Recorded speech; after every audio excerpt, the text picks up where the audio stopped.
Hi there. Before you jump into this episode, we want to make sure our listeners know about the How Do You Drew Patreon page, where we release exclusive content for our members. We've shared unedited video versions of podcast episodes, rare Drew Barrymore photos from our digital archives, movie commentaries, and so much more.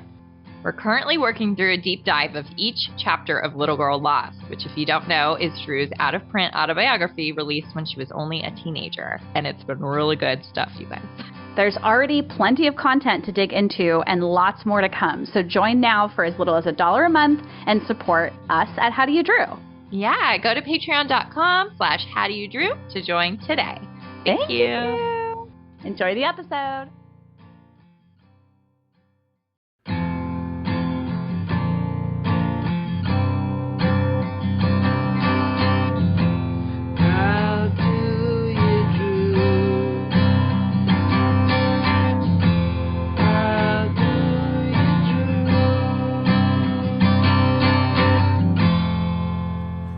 Hello, and welcome to How Do You Drew? This is a Drew Barrymore podcast brought to you by thedrewseum.com. And sponsored by our friends at Positive Medium. I'm Anne. And I'm Ashley. And you guys can't see it, but we're making each other laugh during the theme song on video. So sorry for coming in with the giggles. You know what? What else is new? I feel like the feedback we get is that people like that we're like giggling and always, yeah. Like, I feel like it's annoying because if I hear other people doing it, like, I'm not in on it, like, I might be like, shut up. Jesus. I've been told I laugh very loudly and often, so yeah. I mean, same. I think this is something we have in common. Yep. All right, so let's... Before we get into our new summer series. Ooh, our sexy summer series. Saxophone sexy. Yes, let's just kind of look at the stuff at the top. What do we have up here that's like kind of cool and exciting? Kind of wild. We have like some new discoveries. This is one thing we talk about every once in a while with you guys, that we have been Drew Barrymore historians for, we're coming up on like 30 years at this point. Let's just start rounding up like Drew would. And we still manage to be surprised by things or find out about quote unquote new things that are old. So we've had two really neat discoveries since we last recorded. We wanted to share them with you guys. We will put links to these on the episode page. All of our episodes have a page on howdoyoudrew.com that you can go check out.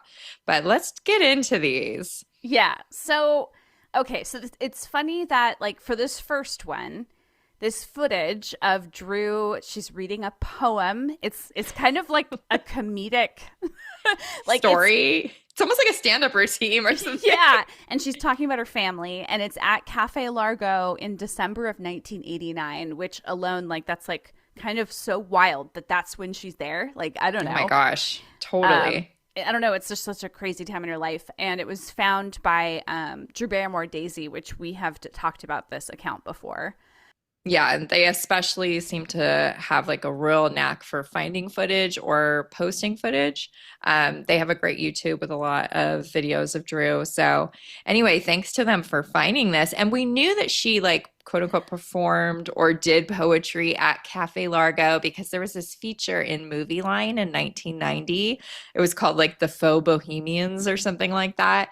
And they like had actually did like a photo with Drew and talked to her about this. So we knew this was a thing, but to actually, number one, watch her perform. Number two, I was kind of blown away by this performance. It's really like weirdly professional, right? So funny and so funny and like really like taking the piss out of herself in a really funny way. Let's listen to a little bit. Yeah, it's kind of long, so you guys have to go watch the full thing, but we'll put a couple of little moments in here. My great-grandfather was Maurice Barrymore, a respected actor and drunk who died in the gutter. My great-uncle was Lionel Barrymore, who left a legacy of films which will be remembered for all time, and a drunk who died in the gutter. My great-aunt Ethel Barrymore was the first lady of the theater and a role model for all actresses who came after her, who died in the gutter. Well, wait. That doesn't sound right. It sounds like I'm saying all actresses who came after Ethel Barrymore died in the gutter. That's not true. My great aunt died in the gutter without any other actresses. My grandfather, John Barrymore, known to moviegoers as a great profile, is still considered one of the greatest English-speaking actors of all time. Okay, guess where he died? Say it with me. In the gutter. So yeah, it goes on, and there's a little bit about her like parents. Yeah, the stuff about her parents is pretty wild. Like the thing about her dad, like she says like that he can now borrow money from his friends, like her and her brother. Like, yes, that was so real and so funny. And then it's a big laugh. Oh yeah. And then the stuff about her mom. I do like that at one point she's like, I love my mother. Yes. I'd like to say she was the perfect role model mom. Of course, I'd like to say Firestarter made $100 million and I'm sitting pretty for life. But neither of those things are true. You know what I got out of Firestarter? A big plush sofa. You know what I got out of my mom? Somebody to lie on it and whine all day. I love my mother. That's right. So like just like she's 14, almost 15 here, right? I know. Yeah, she's not even emancipated yet, which is wild. Oh, wow. That is wild. So it's really so cool. I think Cafe Largo just always has like recorded their stuff. Oh, okay. Like, because that's kind of, I mean, Cafe Largo is such a cool place. It's now in a different location than it was before, but I've been to a bunch of shows with a new location. But I feel like that's kind of a thing, is that they have footage like a lot, and they might have done a documentary. Anyway. Oh, wow. That's amazing. Anyway, you guys, go check this out. It is a very, very unique thing to see her doing. And like, she killed it. So good job, Drew. And it's fun. Like it's really fun. It's really fun. And it's so fun, and to be able to surprise us. Oh, yeah. So speaking of surprising us, so I don't know where I ended up. You know, I go on these little journeys on the internet, and it was like, oh, let me take you through Drew Barrymore's filmography. And of course I'm going to it with this like, we'll see about this attitude. Yeah. And then I see this thing under 1993 that says The Roots of Roe. I'm like, what the hell is this? So I start looking into it. Okay, guys, this is legit. So there was a documentary about abortion. Again, it's called The Roots of Roe from 1993. Mm-hmm. Don't ask me how, don't ask me why. There was a couple other people who also did this, but Drew reads like 2 lines from a like historical letter that some woman wrote to a female doctor or a female somebody important who I'm not coming up with the name of right now. Someone important in the history of abortion. But so she reads this little line. I have no idea why. I was shocked to my core to hear something new like this. Dear Mrs. Sanger, I am afraid I am pregnant again. If I was sure, I would commit suicide. Crazy. How? It's so Why? crazy. And a bunch of different people did like voiceovers. There's like 4. Okay. That's so cool. Yeah. Amazing. So we'll link to that as well. I did not watch the full thing, but I was just like so amazed to hear something new that she had done. Technically acting, I guess, right? And like never knew about it. That's so cool. I don't even know what to say about it, because it's just I know. Like, I don't know. This is why we love to do what we do, because like finding something new like this is just like so exhilarating. That's the historian part of us that's like, totally. Oh my God, putting together pieces. Always happy to put together pieces. And also like that little clip probably was done pretty close to the time of the thing that we're covering this week. So it all goes together. Because you said it came out when? 93. Okay. All right. Mm-hmm. So we actually have some mail this week, and I peeked at it, and it's very, very sweet. So let's go into our mailbox and check out what we've got. You've got mail. Okay, this came from one of our Patreon members. This is from a new member named Sam. And wow, Sam, this message was unbelievably awesome to read.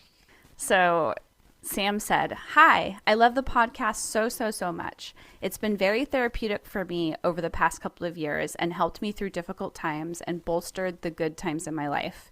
I think it's because of the colorful, bright, lit-up energy from our subject at hand. The early 90s, mid-teen Drew aesthetic is my favorite look, and it's inspired all the Gen Z girls, and I don't think that's talked about enough either, how much this is referenced. Thank you for the podcast. You're doing a phenomenal job. I love you both. Love and light." Woo! Oh my God. So sweet. And we're like so happy that you like reached out. We're not doing this for this, but to know that someone feels this way, like, oh, 100%. Yeah, it's very encouraging and Yes. very like, there's like a reason that we're doing this, and it's not just to hear ourselves talk about Drew. yes, like we're doing this for you. Yeah. Oh my gosh. Thank you, Sam. And thanks to everybody who's over on Patreon. We have been like sort of quiet over there. I really did start the notes for the next Little Girl Lost chapter, and we're going to wrap it up, I swear, you guys. And then we're going to get into Wildflower chapter by chapter. So like there is plenty of content still coming, magazine scans. We're going to do a Barrymore movie. So if you're not already over there, Join us. Patreon.com/HowDoYouDrew. All right. Should we do the kind comments corner? Yeah, let's go over there for a minute. So sweet. Okay, this is actually on one of our posts on our Drewseum account, and this comes from E_Hoskins, and this is about our 1995 Lollapalooza in Vancouver post that we put up like a week or so ago.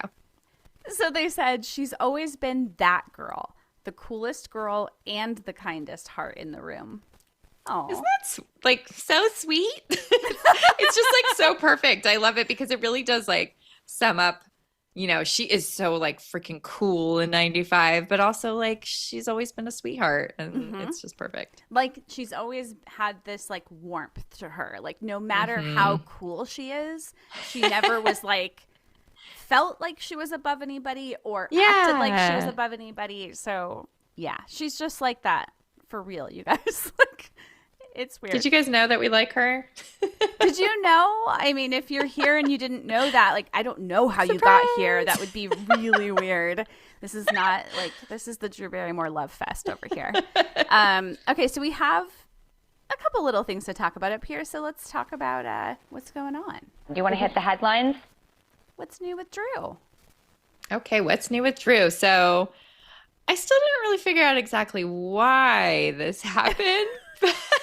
But Drew once again put on her Megan costume, Megan the movie robot, killer robot. And this time she was walking around Hollywood Boulevard dressed as Megan. It doesn't make any sense. She's like just promoting the new Megan film. And there's like a little clip that was it on social media where they had her like calling, what's her name? Allison. Oh, yes. Allison Williams. Yeah. Yes. And I know Drew freaked her out with the costume on the TV show. Anyway, so it's very confusing, but people right away recognize that it's her. And then she ends up sitting on her star on the Walk of Fame. And it's like, I know. That made me happy to see. For some reason, I always really enjoy when she's by the star. Probably because we were there the day she got it. Probably what it is. But yeah, I think she really wanted to like fool people. I didn't think she wanted to be recognized, and everyone recognized her right away. And she's just like, what? Again, she doesn't know she's Drew Barrymore. Yeah, she doesn't realize that she has like a very, very recognizable face, no matter how small your stature is, Drew. Yeah, and no voice. How like white your like eyeballs look with the Megan thing going on. The contacts falling out. It just seemed like, what? Yeah. I don't know what that was for. I don't either, but I was just happy to have some new content. Yes. Speaking of new content that's coming up, so we have a little bit of like updates about Hollywood Squares, which we've already said like that's filming. So like it's been confirmed. So some of the stars that we've seen pop up in various places include Whitney Cummings, Tiffany Haddish, Leslie Jones. Also Tom Bergeron, who was the 90s host of Hollywood Squares. That's fun. Triumph is back, which is really fun. Thomas Lennon, who we also love him. Mark Duplass, I don't think was on at all last season, so that's a I don't new even one. know who that is. I just saw his name on the squares. He did. I'm gonna blank on what it's called, but like there's one really cool like time travel movie that he did. I forget what it's called. I hope I'm right. If not, I'll cut that out. And also Drew has posted a couple of cute videos on set of Hollywood Squares, so we're getting like, excited about it. And I didn't tell you this, actually, I think I forgot, but Matthew Kilgore, Drew's tailor, he actually got to go to LA this time and be on set. Last time he just like got all her stuff ready in New York, but he got to go this time. He said he was having a blast and it was a ton of work. So thanks for letting us know that, Matthew. That's so cool to know that they like were able to bring him along to do it. Like, I know, I kind of love that. Yeah, that's so cool. All right, you talk about this cool thing that the Drew Barrymore show is celebrating. Oh my gosh, I love this. So the Daytime Emmy nominations came out, and the Drew Barrymore show got their most nominations ever for a total of 9, including Outstanding Daytime Talk Series and Talk Series Host. That's our girl, Drew. Woo!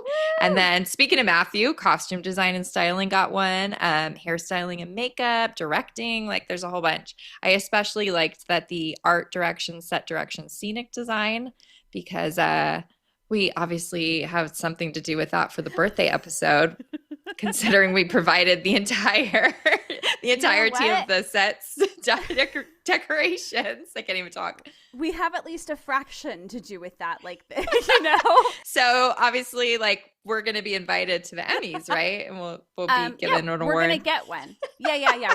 Guys, we're up for an Emmy. I don't know if you can, like, no, I'm just kidding. But so exciting. Really cool for the show. I mean, I'm so glad that the show is like so well loved and also like in this way is being recognized. Yeah. Like, that's so cool. Get those accolades. I hope Drew wins. Like, imagine if she finally won for host. That would be so exciting. That would be cool.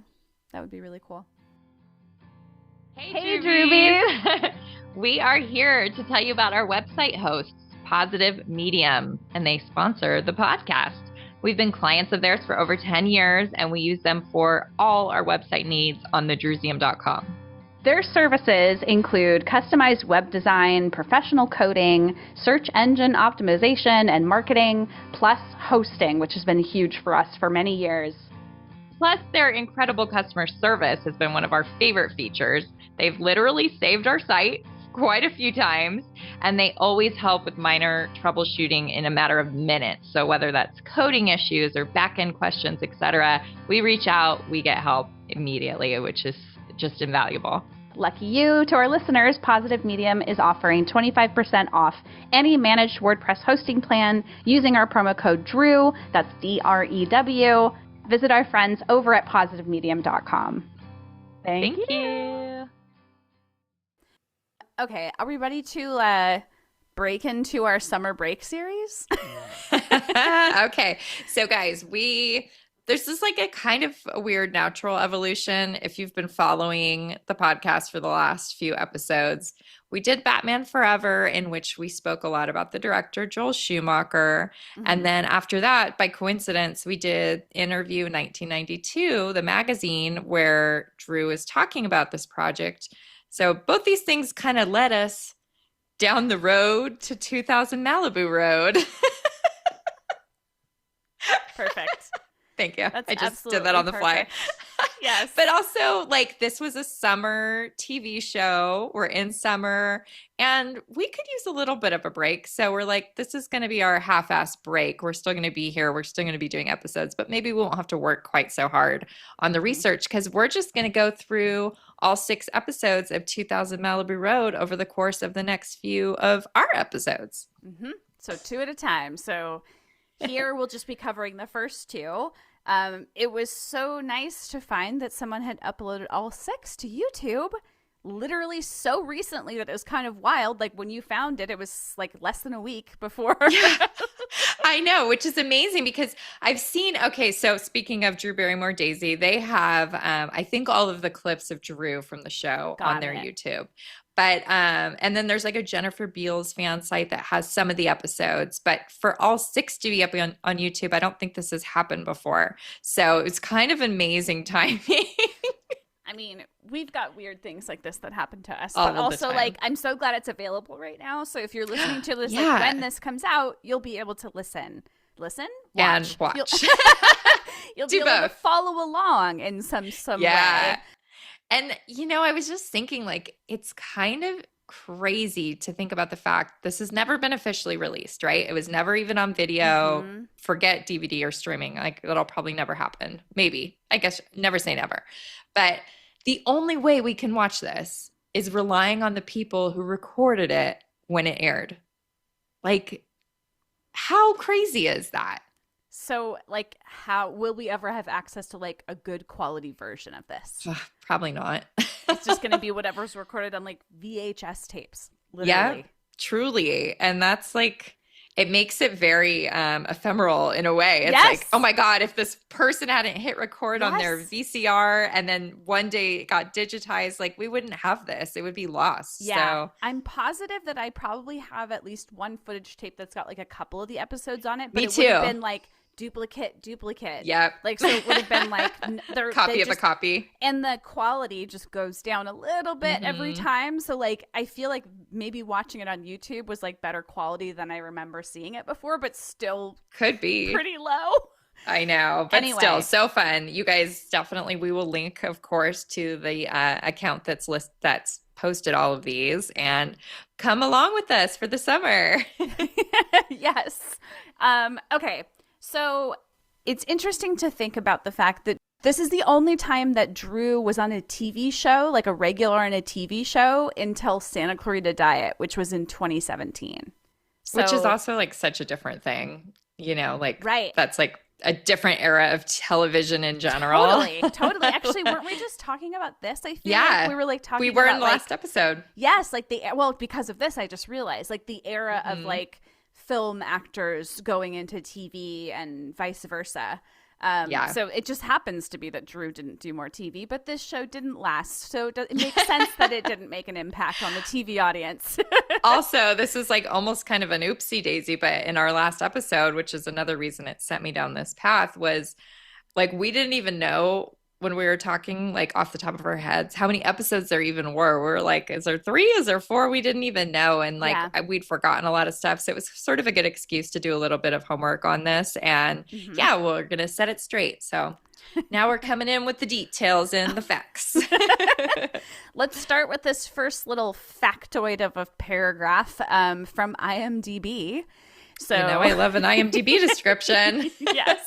So 4 women share a Malibu beach house. Jade, Lisa Hartman Black, leaving her past as a sex worker. And then Perry, played by Jennifer Beals, a lawyer running from her history. Lindsay, which is Drew, an aspiring actress. And then Joy, played by Tuesday Night. Yes, her name is Tuesday Night, who plays Lindsay's manipulative sister. So, Oh my God, so amazing. 2000 Malibu Road is the address. Yeah. Of the house, which I'm going to say right here, I've been really, really trying to find where this was filmed, where this house is. I have not located it yet. It's so distinct looking, but I haven't had any luck. I have asked Lindsay Blake of IamNotAstalker.com and EverythingPalmSprings.com to help me out. And hopefully before this series is completed, I will have tracked it down. So stay tuned on that. Yeah, so it's the address in the show, not the actual real life address. So Right. that, it That'd be doesn't too help. easy. Imagine if someone was like, wait, they just said the address and they can't find it? Guess they didn't know Google Maps is a thing. I didn't mean to like drop Google. I could just say internet. Anyway. Here's another way to wrap up the summary of this show. I'm innocent. 3 women brought together by murder. Lisa Hartman Black, Drew Barrymore, and Jennifer Beals. 2000 Malibu Road. Next. I like how it says they're brought together by murder. Not accurate. No.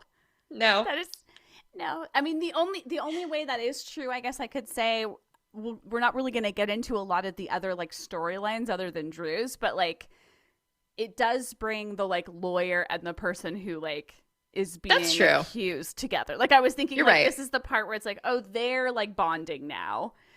True. But not all three. It's not the reason they moved there. It's like, Yeah, no, not at all.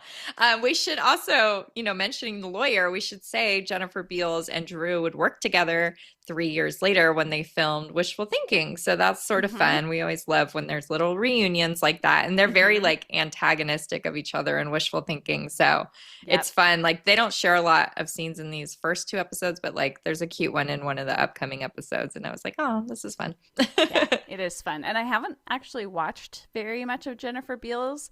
And I was like, she looks exactly like, even the hair, like she does in Wishful Thinking. Even like the clothes. You're totally right. I think she's like a professional in Wishful Thinking too. I can't remember what she does, but yeah. But I was like, it was weird. Like, I don't know. I felt like I was watching her in Wishful Thinking. Like that totally makes sense. I don't know, but it's so close. Like you said, 3 years. So I know. That's nothing. Wild. It's nothing. Okay, and the show, so we're going to get into a little bit of the credits, some more of the credits here. It was created by Terry Louise Fisher. There's a couple little, like, fun facts here. One is that she's known for co-creating a TV show called LA Law, which was, like, she co-created it with someone named Steve Bochco, and you've probably heard us talk about Mel Bochco, one of Drew's, like, really good friends. That's her dad. So there was this connection. Just a fun little connection. And then also I was just kind of skimming and found out she passed away literally last month on June 10th of this year. That's crazy. That's a little eerie, I'm not going to lie. Like, I don't know how I missed that when I was doing my research, but it just, again, sort of like gives me that this is a perfect time for us to be doing this. But also, like, she didn't really do a lot after this. And so I think it was like a blurb on the Wikipedia page. It was like such a small line. But anyway, rest in peace, Terry Louise Fisher. Yeah. And directed by Joel Schumacher, which you mentioned this is kind of like one of the through lines to Batman I love Forever. your movie. So we don't need to get into Joel Schumacher very much, but of course the connection to Drew is Batman Forever. Later. The backwards connection. We have a lot of Joel quotes coming up in a second, so stay tuned for that because he's a man of wonderful words, I gotta say. Yes, he is. And it was produced by Fisher and Schumacher, Aaron Spelling, and E. Duke Vincent. And Aaron Spelling was a big deal in TV at the time, like Charlie's Angels. Yeah, there you go. 90210. The Heights, starring Drew's then boyfriend, Jamie Walters, Melrose Place. I mean, those are off the top of my head. I know there's way more than that. He's like TV legend, right? Yep. So huge deal for Drew to have been involved in this. Yeah. Yeah, it's kind of cool. All right. So let's talk a little bit as to how Drew got involved. And again, we're going to come right back to Joel Schumacher. So approximately February 92, she got a phone call from Joel convincing her to join him in an unlikely project, which was a TV series. And she'd known him for years and trusted him. And of course, we have the story that we talked about on our Batman Forever episode where she approached him as like a 7-year-old and he just thought she was so cute and sweet, and they just stayed very friendly. And then supposedly Schumacher suggested Drew for the role to Terry Louise Fisher. Terry said Drew was somebody that Joel said, grab her. So Joel knew, like, let's get Drew Barrymore in this weird little project. Yeah, that's cool. So you pulled a long quote here that we probably read some in our last episode. But it's definitely worthwhile here. So yeah, Drew said, I was closed off to the idea of TV until director and executive producer Joel Schumacher started telling me about 2000 Malibu Road, and I read the first 2 episodes. Hey, which we're going over today. Back to the quote. Our writer is Terry Louise Fisher, who writes women so well. I play a struggling actress who comes from the Midwest with my sister. Through the course of the series, I become one of the most famous stars in the world, and my sister becomes the biggest agent in Hollywood. Usually, when you watch TV, you see everybody's going farther and farther downhill. But in this series, they get better. We have yet to see this, by the way. Yeah. And spoiler alert, I don't think we are ever going to see this before the show gets canceled. But it sounds like that was the intention. Yeah. So a couple other things Drew said about this part. She says, a lot of the respect I have for my character in 2000 Malibu Road is that she doesn't take shit and she speaks her mind, which is very much like me. And then she also says, my character is a Hollywood wannabe who is very trusting. For me to play this is very cleansing. And I thought that was such an interesting thing at this time in her life. Mm-hmm. To play like not famous, I guess. Not famous and like this Naive. sort of a little more sweet and naive, especially like I'm jumping ahead into spoilers for the future episodes, but she's kind of very wholesome with her sexuality. I'll just like leave it at that. And this is like right in the midst of Poison Ivy, Gun Crazy, Doppelganger, Amy Fisher story, Bad Girls. Like, so it is actually very like refreshing that she's doing this kind of role that she would be much more known for later on, this type of sweet, wholesome character. But at this time it was like unique.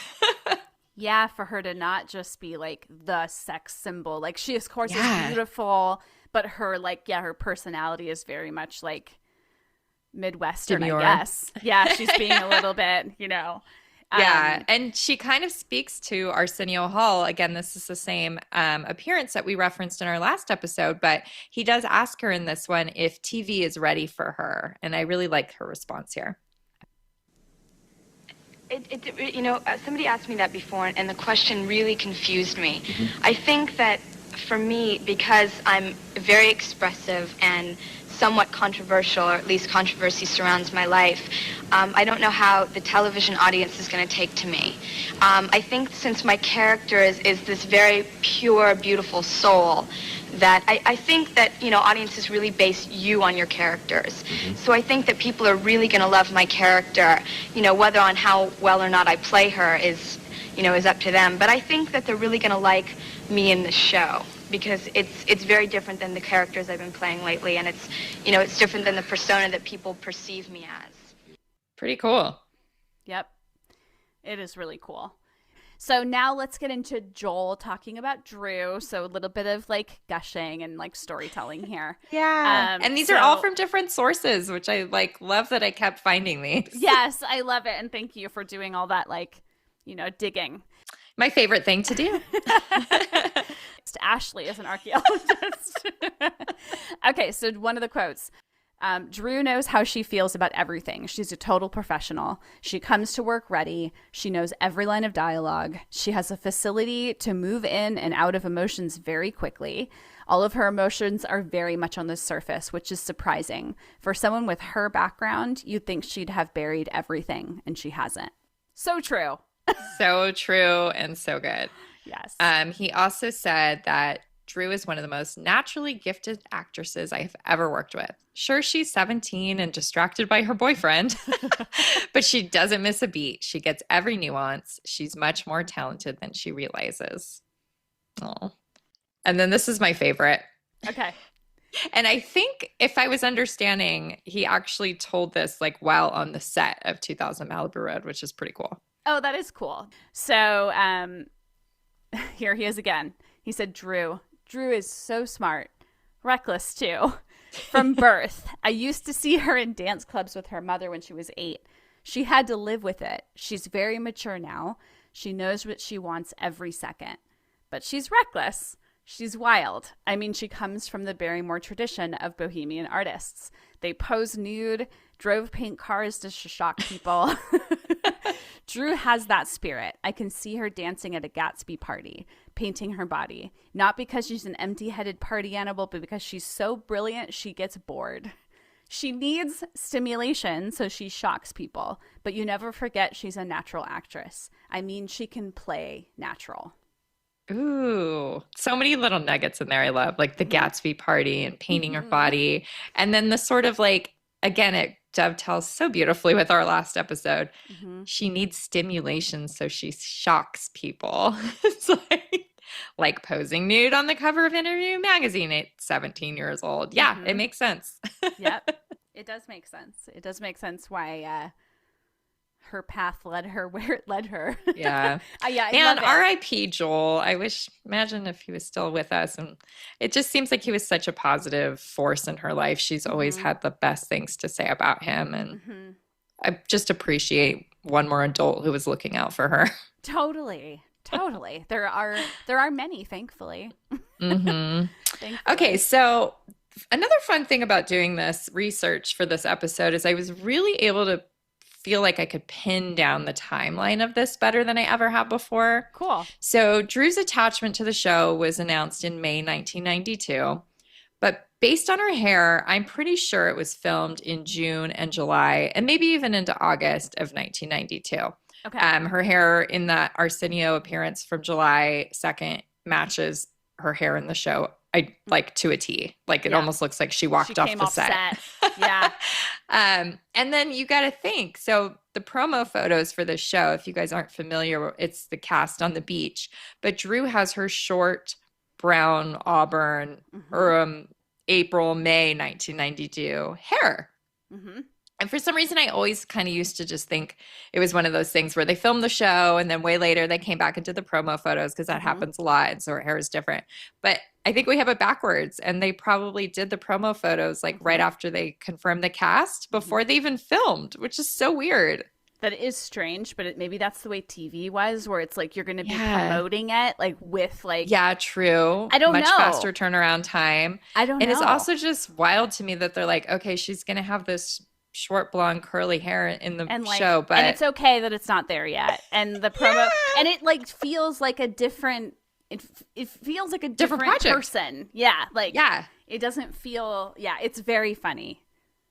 It's one of those things that's always bothered me. I'm like, ugh, I want them to match, but whatever. Right. So it felt really cool to like know that, okay, she did that first. That also tells me that when she did the Interview magazine interview, because that was at the time that she had that short dark hair and she's talking about what happens in the show, they haven't even filmed yet, so she's really going off of like the script or what has been pitched to her, and that sort of makes a little more sense because we're going I don't think that ever happens in the show, Drew. Like we definitely, I mean, I shouldn't say definitely, I haven't seen, I don't think, the later episodes meaning like 3, 4, 5, but I don't think that her sister becomes the most famous agent in Hollywood, and I don't think we got to see that part. But it is kind of cool, like to pinpoint, like you said, you pinpointed the moment because of all these like little pieces, these puzzle pieces. Love it. Yeah. And then that's like such a fast turnaround time. Like I'm always amazed when she does a project that's like films and comes out, boom, boom. TV's a whole nother animal. We haven't like gone into TV the way we have with films because of her filmography. So it's just like, wow, like the episodes are coming out like right away. Yeah. And also like, I'm just thinking about the fact that Drew hasn't done like movies with a whole lot of like effects, you know? So like, they don't have to have like, imagine if she was like in a Marvel film, it'd probably be like, you'd find out she's filming it and then I don't know. Anyway. Are you telling me the doppelganger webbed fingers didn't count as special effects for you? That was practical. Jeez, it was already, that's true. It was done on set. That's very true. Okay, I guess we can get into the release of the show now. So we are talking about a show that debuted on August 23rd of 1992, and it debuted as a 2-hour-long movie. So episodes 1 and 2 were basically just like no stop, back to back. Smushed. Yeah. It's kind of strange, actually. Like, you told me that, and I'd forgotten that. And then I pulled it up. I was like, an hour and a half. Like, oh my god, without the commercials and everything. Yeah. So, the rest of the episodes aired on Wednesdays over the next 4 weeks, with the final one airing on September 16th. So it really just was like a blip. Yeah, and it was really like a summertime. Like it was summertime programming, and then I think the idea was fall would happen and they'd be renewed and have like, you know, a full season. But unfortunately, instead, there was early cancellation. Drew was asked about it in Movie Line 1994, which we have a whole episode about. Like the author, Stephen Robello, was like, oh, I was really bummed about it or something like that. And she said, it was just our first season, you know? You can't imagine all the good stuff we were going to get into. Like the Chanel clothes, maybe. I mean, unless we see them in episode 6 that we maybe haven't seen yet. It's not. Spoiler, it's not. Also, cast member Lisa Hartman Black said that it was a really expensive show, and Aaron Spelling was essentially competing with himself because Melrose Place was airing in the same time slot. So, and I think kind of wild. Supposedly, I know, and supposedly like Fox, which was Melrose Place, was maybe a little more easy, maybe more willing to do the budget than CBS. So it was mostly a cost thing. And then after, it was rumored for a while that Aaron Spelling was trying to get Drew onto 90210 to kind of like revitalize it. I think it was probably right before they added Tiffany Amber Thiessen instead. Oh. Yeah. So how weird. I know that could have been Drew. I was going to say that it would have been one of those things that could have like veered her career in a different direction. Such a different direction. Because it would have been, I mean, at that point, was it like established or was 90210 kind of new at that time? No, it had already been on for several years. Yeah. Okay. That's what I thought. Because we know that like, did Drew like love that show? Yes. I mean, she liked Melrose Place more, but yeah, she Melrose did like Place. the 90210 Melrose Place back-to-back night thing. Yeah. Was it Melrose Place that she talked about like having like somebody tape it or something? Yeah. And they would have like all her girlfriends would come over and watch it. Yeah, she was very into it. That's so cute. Which like kind of explains why she might have been drawn to this. It's very similar vibes, right? Like it's Aaron Spelling, it's dramatic, it's nighttime soap opera. So like I was just going to say one more thing about it because have you watched like the original Twin Peaks? Yes. Okay, so like when I was watching it, I like, knew it was David Lynch, but I was also like, this has a like, it feels like a soap opera. Yes, and then especially the beginning. I was like, this is not the like kooky, strange thing I thought I was signing up to watch. Right. It feels like a soap. It was also like, I don't remember the time it was on or anything, but I was just trying to think of like, oh, that was like the early 90s. I think it was 92. I think it was the same year as us. So it was just like kind of like thinking about like, oh, this was kind of like the feeling of a bunch of stuff on TV, including like Twin Peaks, which ended up becoming like Twin Peaks. Yeah, but that's so interesting. Great observation. I don't know, because there's just the style of acting that we're gonna get into a little bit. Definitely. Here. I mean, but not just the acting, the music.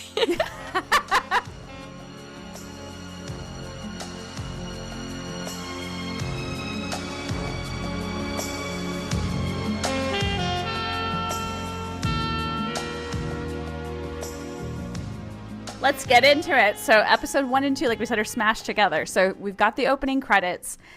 Of course, saxophone is heavy, right? It's just like Poison Ivy. Like immediately you're hit with a like sexy saxophone music and you're just like, oh boy, the cheese is like pouring through the TV screen. Totally. I do love that the cast is in alphabetical order. So Drew comes first. And then the next 4 cast members also all have last names that start with B. That always like hit me as like amusing for some reason. It's kind of fun when those weird things happen. Yeah. That's like the way my brain enjoys things. Yep, totally. I like the style of the opening credits, although once again, like super, super cheese. But like the like images, moving images, not even pictures that like come up of Drew. Like she looks beautiful. Like it's very glamorous. Her character is the only one that's not doing a very like on the nose, this is my profession kind of thing, right? Like everyone else has a very like obvious, this is what this character is, but she's just kind of maybe even giving herself a pedicure. She's like sitting on a bed in a robe. I'm not sure. Well, her job is to like stay pretty. That's true. That does come up a lot. Yeah. The guys are all super cheesy 90s hunks. I use that term in hard air quotes.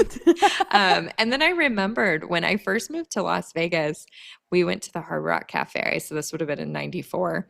And Brian Bloom, who plays Drew's love interest, was there. And my mom, for some reason, recognized him. And she said he was from a soap opera. And I think, like, maybe she was thinking about this. So she, like, that's so told weird. me to, like, go up and get his autograph. So I, like, had his autograph. I didn't even know who he was. It's so stupid. But, yeah, I always think, like, oh, it's funny. It was only, like, 2 years after this. That is so weird. So random, right? And also, I love that your mom was like, go get his autograph. I know. Give me a break. And the idea of like, that our moms would have been like the ones who would have watched this, like. Yeah, I actually did find something that was saying sort of like that 90210 and Melrose Place like had a younger demographic than they were sort of aiming for with this one. Like they wanted sort of like the older demographic on this. Okay, or interesting.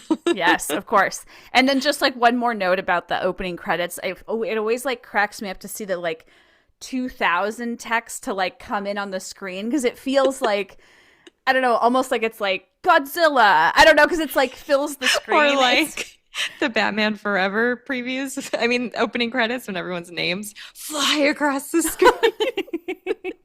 Yes. Oh, credits. Yes. I love but credits. Yeah, the like typography even in the credits is just funny, including the like name of the show. Yeah. All right. So yeah, we've got some introductory scenes that don't have Drew in them that we're not going to, I'll say here, we're not really going to like talk about the other storylines very much at all. Yeah. I mean, they might like come up. Like we'll make comments here and there, but if you want more context, the parts we won't be talking about, watch it. It's up on YouTube. Although you'll probably still be confused at the beginning. I was just like, what is happening? It was so confusing because we start with the sex worker, Jade, and like she has like a guy who's her client, and then he tries to drown her in the ocean, but he's like, just kidding. And then like these other people come to her house, but they've been like eavesdropping on her. I was so lost. Like I have no idea what that storyline is. They introduce like a lot of stuff right there. Yeah. And you're just like, what is happening? And I also found it interesting. Like, I don't know that much about sex work, but she like invites the clients to her house. And that just doesn't feel like the right way to go about that. Yeah. And she, like takes all her calls for work, like at home. She does seem to have been conducting it straight out of her house. Doesn't seem like the safest thing. As we see, like she gets attacked right at the beginning. Yes, clearly. And then at one point Drew appears and she's auditioning, so we get to see her. I also like this sort of like she's playing an actress auditioning. Like we don't really get to like, when else have we seen her like play audition? I know. I was thinking about that too, because there's another scene in a later episode where she's like reading aloud from a script. And I was like, oh, this is sort of meta. Like this could be like how she would actually do it. Yeah, I had the exact same thought. It's a neat little peek sort of behind the curtain. Yes. And of course, we recognize the necklace she's wearing. It was like cross and charm necklace that she wore all the time in 1992. So like she's wearing her own necklace. It sort of feels like to me that she like refused to take it off. I almost wonder if it's like from Jamie Walters, because like she wears it in every photo shoot, every event, every like, performance like this. I guess she doesn't wear it in Doppelganger, but that makes sense. Although her character would wear a cross. Yeah, she would. Oh, and we need to say that her character in this is named Lindsay Rule. And this is the first Lindsay that she plays. And the other one was Lindsay in Fever Pitch, as you noticed. So love that. And we have a whole Fever Pitch episode we did not too long ago, if you guys want to check that out. So the costume designer of the first two episodes is named Marlene Stewart, who did a lot of work with Madonna around the same time. And there is kind of this feeling in the dresses that I guess you can see like the Madonna similarity. Yeah, especially early 90s Madonna. Totally. And then the person who's listed as the quote unquote women's costumer is Ingrid Farron, who did Batman Forever. Amazing. She must have been like a Joel Schumacher girl. Yeah, like in his team somehow. I love that. Basically, let's just set it up. So Lindsay's at this audition because she's an actress, like we said. Joy, there are a million other girls that are prettier and more talented than I am. They are never going to notice me. That isn't true. And besides, they don't have me. I'm gonna make you the biggest name in the business.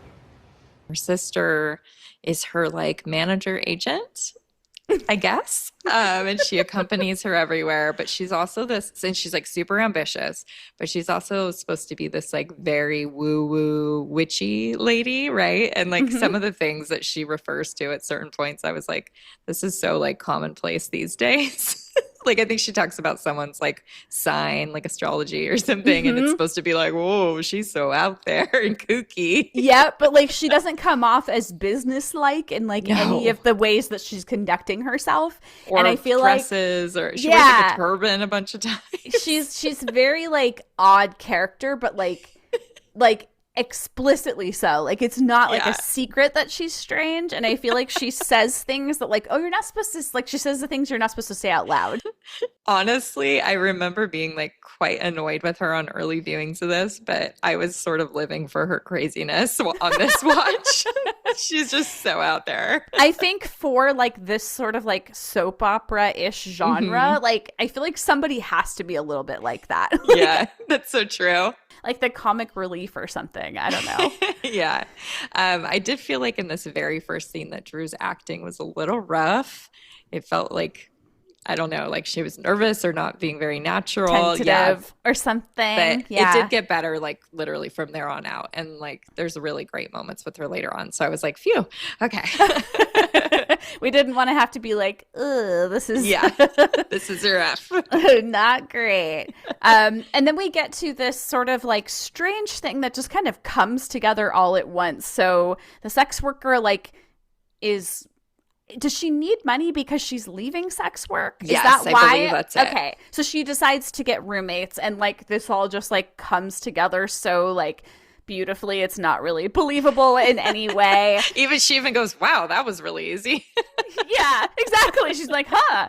So like Jennifer Beals, the lawyer, shows up at the same time that Lindsay and Joy, they show up like at the same time and are walking around, and then they just decide like they'll all just move into the two rooms and it's fine.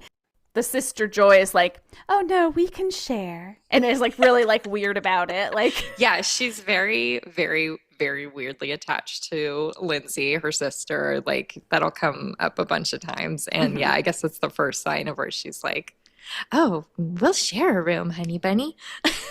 I'm jumping the gun with the honey bunny. I guess she doesn't say it there. You're ready to get into it. Okay, so we get a scene where Lindsay is walking down the beach, and it's so cute because like a dog comes up to her, and this was very like natural Drew to me, of course, how she's interacting with the dog. I loved this little part. It's really cute. Hello. Hi. Hello. Hi, I'm sorry. That's okay.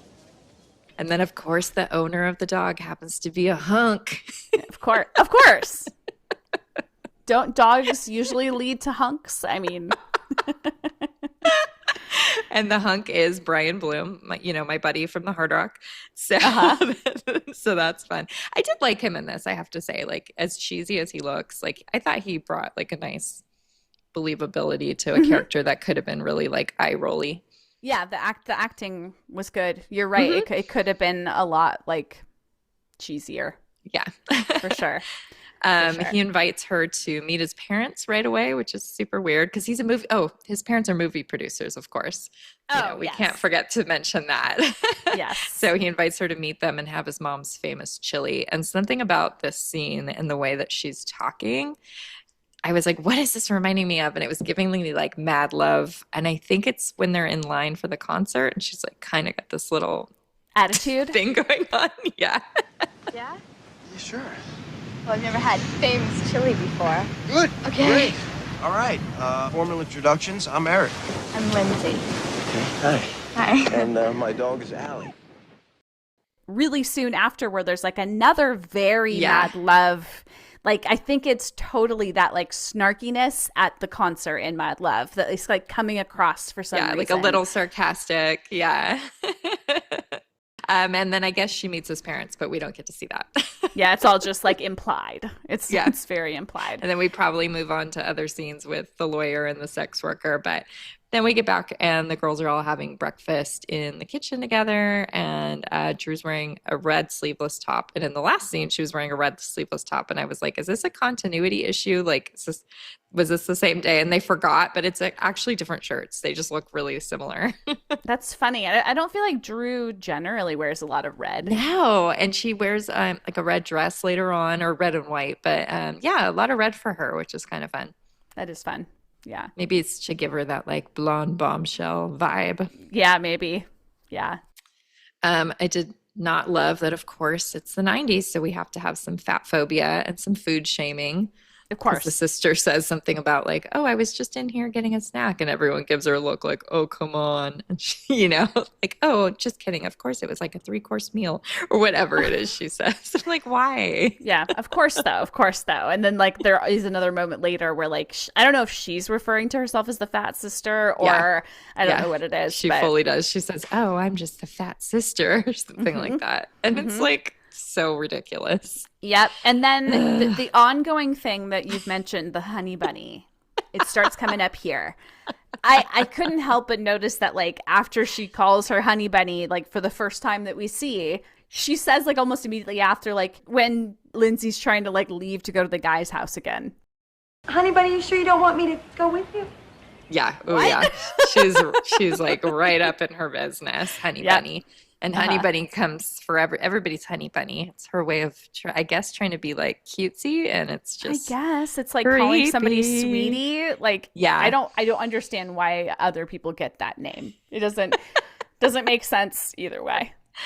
And then she continues to be wild because Lindsay gets offered a part in the movie that these parents are producing. Of course, yes. Basically, this show is an ongoing thing for Drew's character of getting a job, getting fired, getting a job, getting fired, getting a job. Like it happens throughout all the episodes.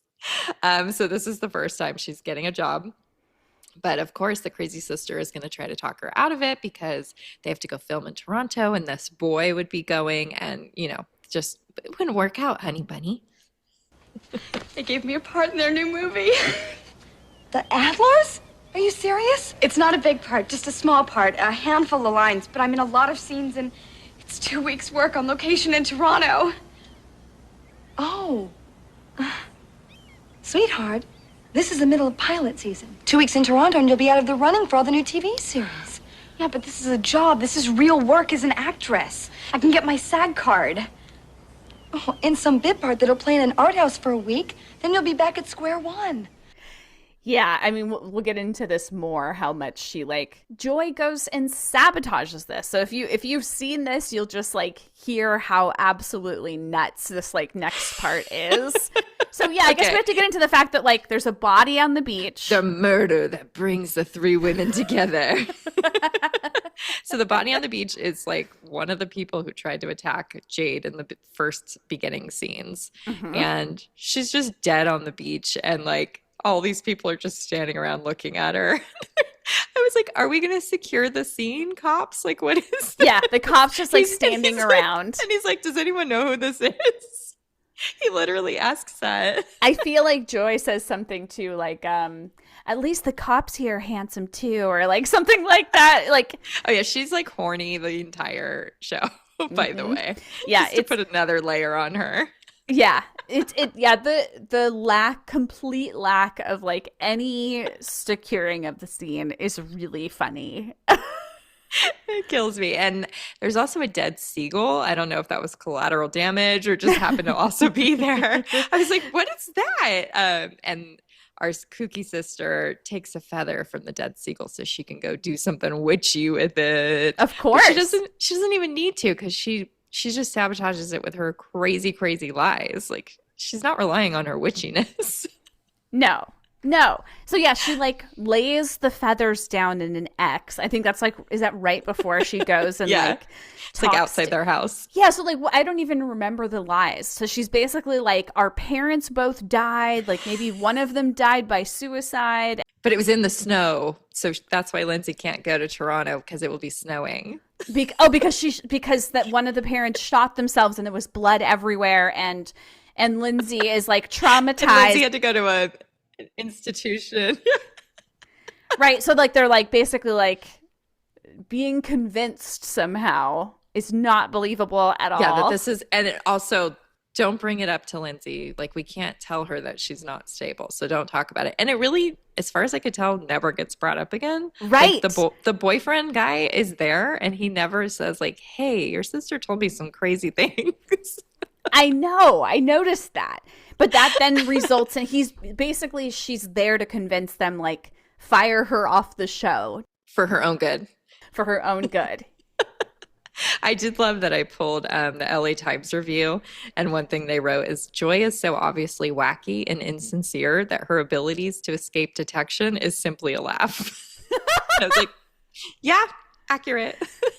But everything is very like almost like silent film intentional, you know, like I almost feel like her going to get the feather was very like, I don't know, clown-like about her. Yeah. And I guess we're talking about this as it's part of the draw.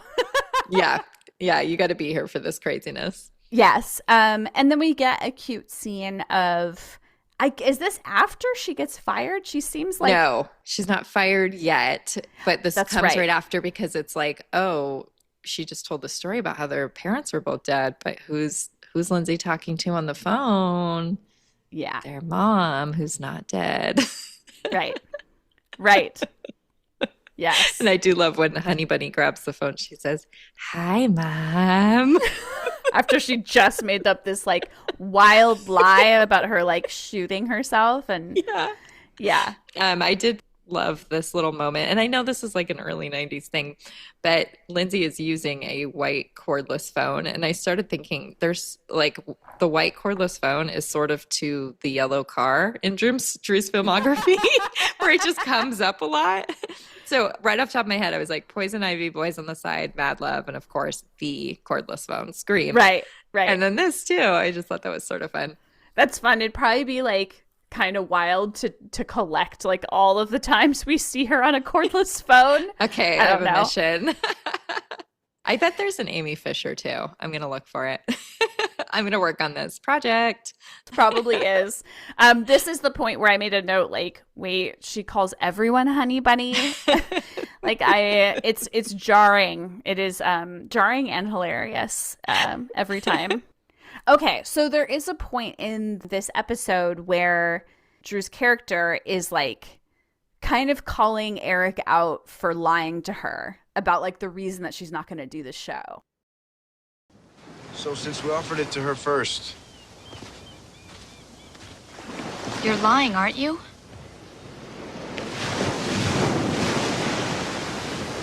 You know, my sister warned me that something like this could happen. For men like you, it's just another power trip over women. Oh, no, Lindsay, come on. It's not like that at all. I really do like you. As a matter of fact, I'd like to make it up to you. You want to go to a screening with me tonight?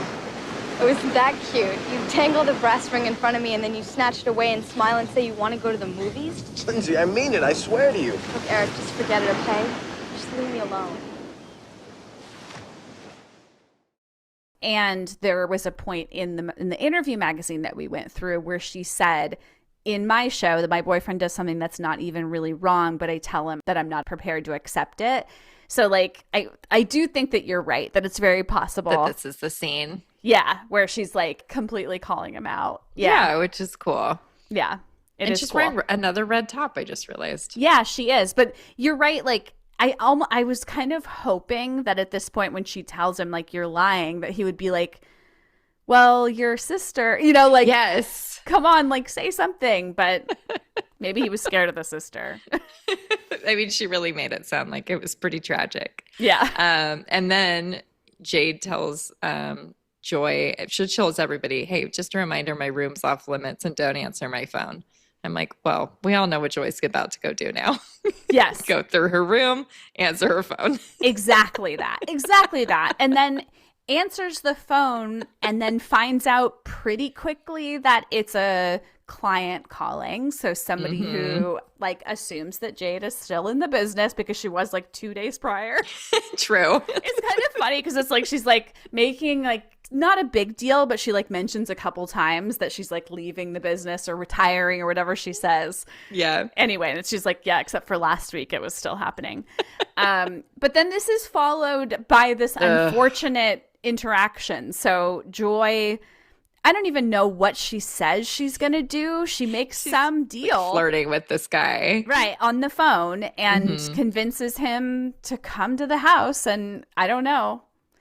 And then he walks in and the first person he sees is Drew and forces himself on her. It's really like, It's intense awful. and like it's. I mean, thankfully, it doesn't actually like result in. I don't know. It could be worse. It doesn't go too far, but it's still very uncomfortable. And I saw it was like in some of the TV spots even where I was like, no, no, no, no, no. It's aggressive and yucky and ugh.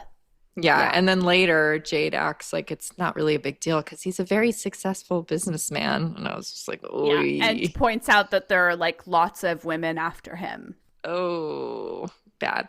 No, we don't like that. Mm-mm. Mm-mm. No.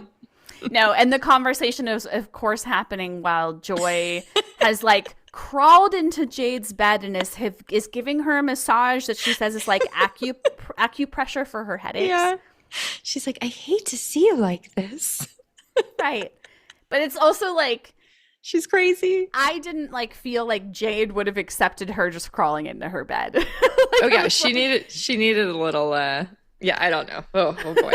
All these scenes with her. But like I said, it was entertaining me. I can't lie. Yeah. It was entertaining. Yeah, I mean, even the next scene is her again, where she goes to blackmail this businessman because she saw that his license plate said Network One. And so she like found out he works for some big TV network. And she goes over to basically blackmail him about his attempted rape or whatever they want to call it. That's what she calls herself, the fat sister, and she's so crazy in this scene.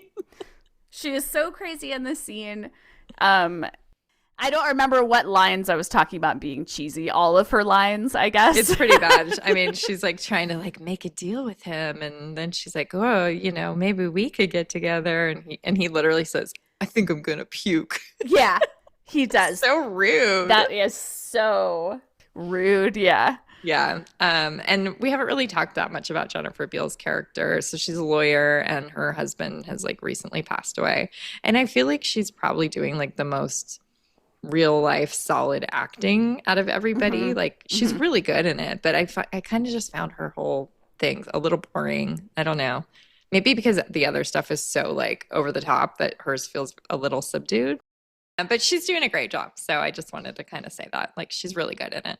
She is really good in it. And I actually really like this next part with her where they're all kind of laying by the pool. It's funny because at the beginning, Jade is like, we're not going to be like roommates that hang out together. Like, we're going to live our separate lives. But then they're all like doing stuff together. It's Buddy together. Yeah. So they're all laying by the pool. And of course, Joy like lets it slip about what Jade does for a profession. She totally does it on purpose. And I love that Perry like just doesn't give a crap. Like she's just kind of like, I don't know. Takes a lot more than that to shock me. Yeah, I love that.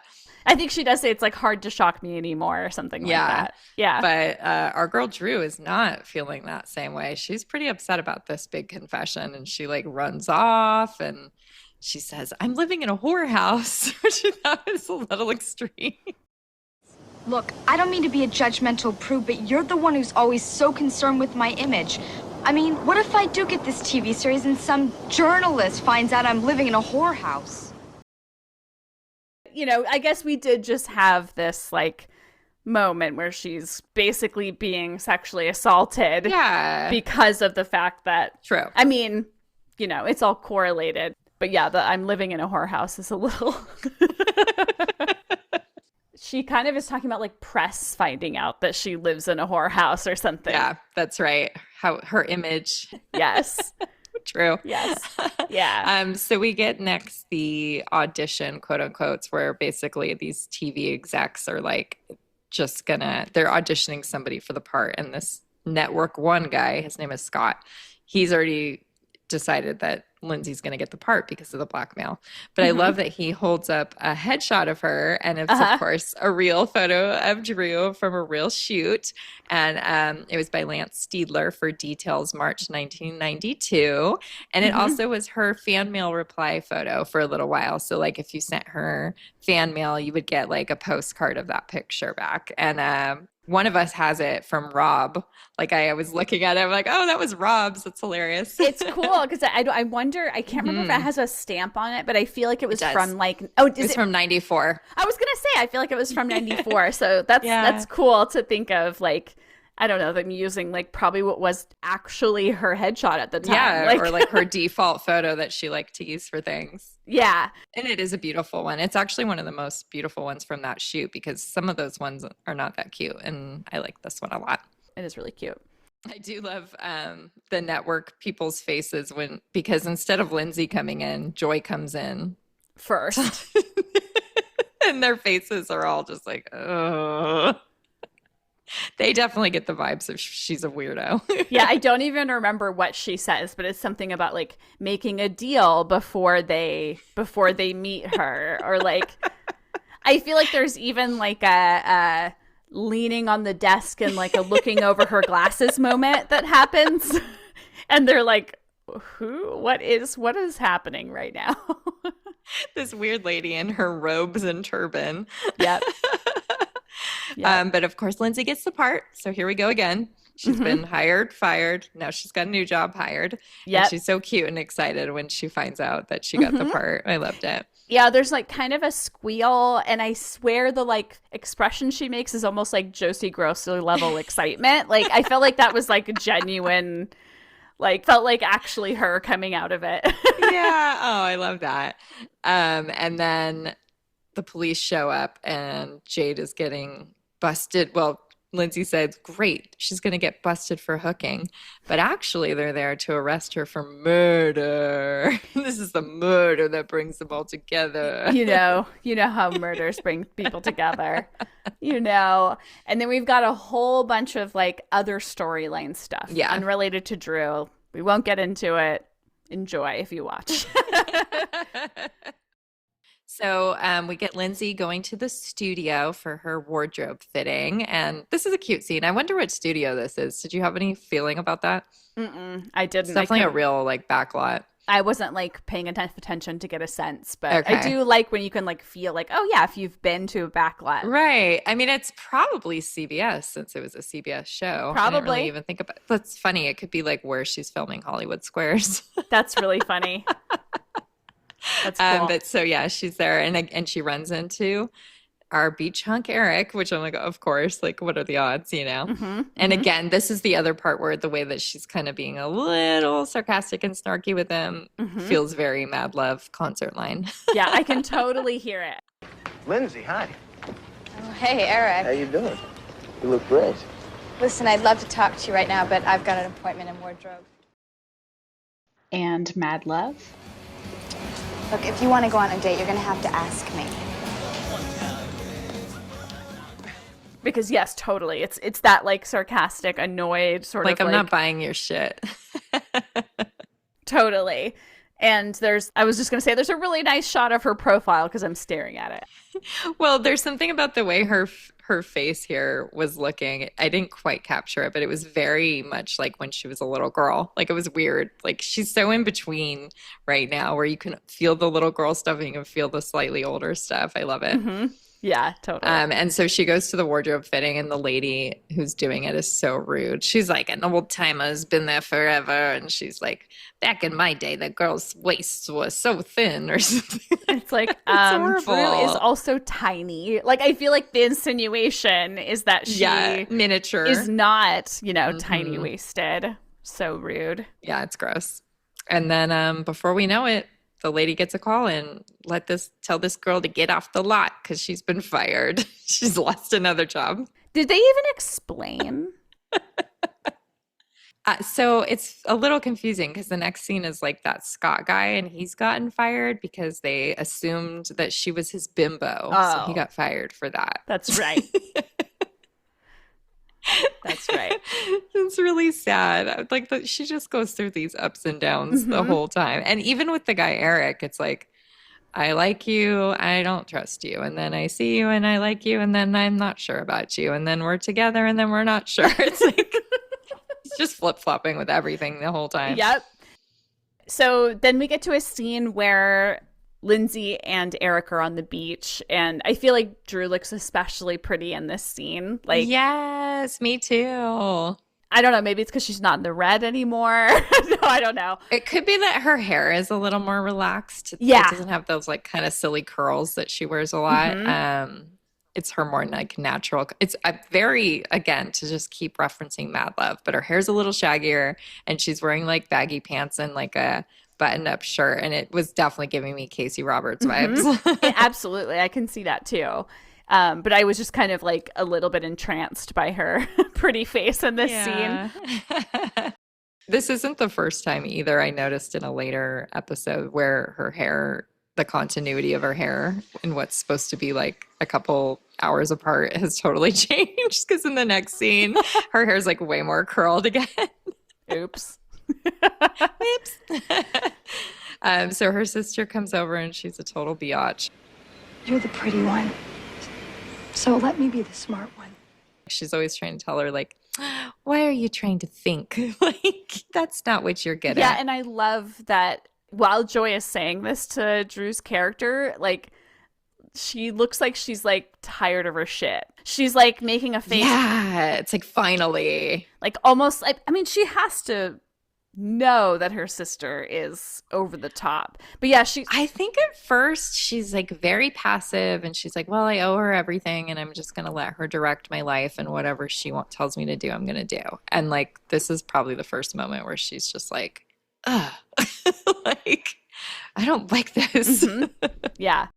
So that's kind of where we wrap up with Drew. And it's because, Eric like gave her a script and it's about homelessness. Oh. And that's what she's telling Joy, like, this is a really important project. I want to do this. And that's when she's like, you don't know what you're talking about, honey bunny. So we get some more scenes at the end without Drew. There's like a cop that kind of can sense that something's going on with Jade's case that's not like normal or above board, and I kind of like that like storyline. That's sort of fun. And then we pretty much end, I guess, with Honey Bunny is just obsessed with the Scott guy. She's like spying on him while he's with another woman, right? Yeah, it's pretty creepy. She like comes up on the back side of his house and it's just like looking like on the side of like a big pole, like kind of. I like how they show her like peeking around. So ominous. So if he looked up, you would see her. Yeah, she wouldn't even care. She would probably wave at him. I really wonder how the Joy character like was on the page versus what like this actress brought to her. Well, she's definitely. I wasn't gonna like go too into it, but she's definitely a little out there. Like, I've seen her Instagram, and like, okay, you can just tell. She even tried to say, like, recently that Paramount Plus was putting this up. And I'm like, no, girl. No, they're not. So she's a little out there. I think there's a little bit of herself in this character. Tuesday night. Hopefully you don't listen to this. I enjoyed your performance if you do. We enjoyed it. A certain type of enjoyment. Yes, a very specific kind. And then I guess the final scene is just Jade in jail with this like other woman harassing her. Like, oh, you're a hooker who went to college. That's right, because she like uses some word to describe, like, I don't know, she uses some kind of big word. And it's definitely like a perfect ending for this kind of show, like the slammer in the shadows. Yep. So guys, we are gonna have fun with the next couple of episodes with these hilarious 2000 Malibu Road episodes. I mean, yeah, this short-lived thing makes it like a blip, but it also is like perfect. I know. I mean, it really is wild when you think about how like quickly this all came together, like announced, filmed, canceled, like boom, boom, boom, boom, boom. Like it's such a short time. And I was really like tripping out the other day just thinking about 92, 93, the releases that Drew had. It's literally Poison Ivy, Gone Crazy, Amy Fisher Story. No, this Amy Fisher Story, Doppelganger. Oh, Sketch Artist is in there too. Like all of that in 1 year. There's just like so much work. That's just crazy. Wow. Those were the days, guys. Yeah, so here's the first of this series that is sort of a continuation of this sort of Joel Schumacher. I know, I kind of love it. 1992. All of our episodes lately have like fed into each other. Even if you start with like Marilyn Monroe went into Batman Forever, which, it's fun. Yep, there's a through line. There is. And if you guys haven't seen these, again, we're going to link to the episodes. Please go watch them with us because this is like going to be more fun if you've seen it, I think. Or if you're listening and it just sounds enjoyable, go get in on this cheesiness and have a great time with your saxophone music. Bring some popcorn. For sure. All right, cool. We did it. We did it. Part 1 of 3. So thanks you guys for joining us for our summer series, and we'd appreciate if you could rate, review, subscribe. We actually have been getting a lot of ratings on Spotify. Oh, yay! Last I checked, we had 111 5-star reviews, and I was like very amazed by that number. It's also my favorite number, so that was cool. So, of course, you like took note of it. Yeah, of course. I love it. So yes, keep doing that. Thanks you guys for doing that, whoever has, and if you haven't, is your call to action. And then go follow us on Instagram at How Do You Do Pod. We will always have relevant content that we're sharing in regards to the podcast. And then if you want all our other stuff, you go to at Jerusalem. And also don't forget to visit our website at howdoyoudraw.com, hosted on our OG, thejerusalem.com. Don't forget to sign up for our Patreon. Patreon.com/howdoyoudrew. Where I know we keep saying it, but we're going to finish Little Girl Lost over there. I've been getting through the notes on this chapter. I'm like, we're getting there. So that's coming soon. So if you haven't joined us over there, do it. Come on over there. Do it. Pay $1 a month and you can get all the stuff that's already up there. $1 a month, guys. $1 for less than a cup of coffee. And also, don't forget to send listener mail to howdoyoudrewpod@gmail.com or any of the social media places. We love to hear from you. All right, everyone. Thank you for listening, and we'll see you all next Tuesday for more sexy fun on the beach. Thanks, you guys. Bye. Bye-bye.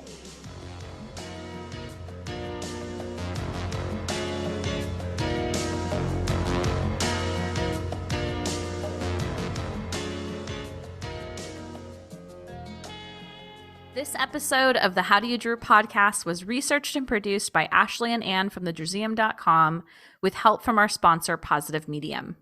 Special thanks to Matt Costa for our lovely theme song, Roxy Prima for our adorable logo, and last but not least, Drew Barrymore and all the Drewbies who love her. We do this for you. Thank you.